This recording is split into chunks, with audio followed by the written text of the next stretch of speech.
Katilangers. First break. Bulbulong latamam. Eto. Tinumpok ko na. Dried cherries.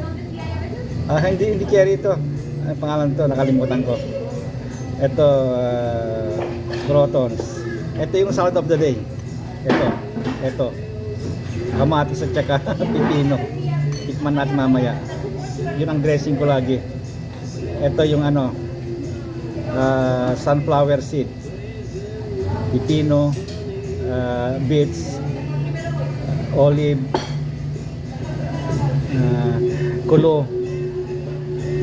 Ito yung yung buto ng ng squash seeds.